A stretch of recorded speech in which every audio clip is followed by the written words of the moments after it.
السلام علیکم ورحمۃ اللہ وبرکاتہ۔ ایم بابو تنولی اسلامک اسٹوڈیو سے ایم بابو آپ کے سامنے ایک مرتبہ پھر ڈھیر ساری دعائیں لے کر حاضر ہے۔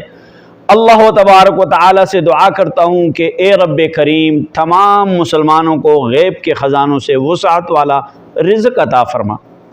جیسا کہ آپ کو پتہ ہے کہ ایم بابو تنولی اسلامک اسٹوڈیو روزانہ ایک نیا مسئلہ آپ کو بتاتا ہے، روزانہ ایک نیا مسئلہ آپ کو سمجھاتا ہے، روزانہ ایک نیا مسئلہ آپ کو سکھلاتا ہے۔ تو آج بھی آپ کو اسی طرح ایک نیا مسئلہ جو بہت ضروری ہے اور اہم ہے آپ کو سکھاؤں گا انشاءاللہ تعالی۔ آج کا مسئلہ یہ ہے کہ آیا آپ بیت الخلاء میں، واش روم میں، لیٹرین میں، حمام میں جا رہے تھے تو آپ نے داخل ہوتے وقت دعا نہیں پڑھی، تو کیا آپ بیت الخلاء، لیٹرین، واش روم، حمام کے اندر دعا زبان سے پڑھ سکتے ہیں یا نہیں پڑھ سکتے؟ بڑا ضروری مسئلہ ہے، سمجھنے کا مسئلہ ہے۔ بیت الخلاء میں آپ دعا زبان سے پڑھ سکتے ہیں یا نہیں پڑھ سکتے؟ اندر جاتے وقت آپ نے نہیں پڑھی، بھول گئی۔ اس مسئلے کو ضرور سمجھیے، ایسا نہ ہو کہ آپ نیکی سمجھ رہے ہیں اور آپ سے گناہ ہو رہا ہو۔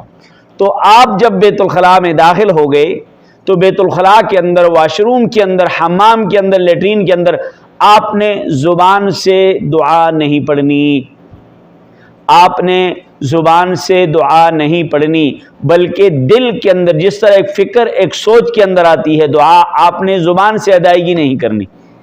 اور اسی طرح اس کے ساتھ ساتھ بعض اوقات ایسا ہوتا ہے، بسا اوقات ایسا ہوتا ہے کہ کچھ لوگوں کی ہر وقت ذکر اذکار کی زبان سے عادت ہوتی ہے، تو آپ اگر واش روم، لیٹرین، حمام کے اندر ہیں، بیت الخلاء کے اندر ہیں، تو آپ زبان سے کوئی بھی ذکر نہیں کریں گے، اللہ کا نام نہیں لیں گے، بلکہ آپ دل ہی دل یا دماغ یا دل اس سے آپ کام لے سکتے ہیں، لیکن زبان کو آپ واش روم میں ذکر کے لیے استعمال نہیں کر سکتے، دعاؤں کے لیے استعمال نہیں کر سکتے۔ امید ہے کہ آج کا مسئلہ آپ کو اچھے طریقے سے سمجھ آ گیا ہوگا۔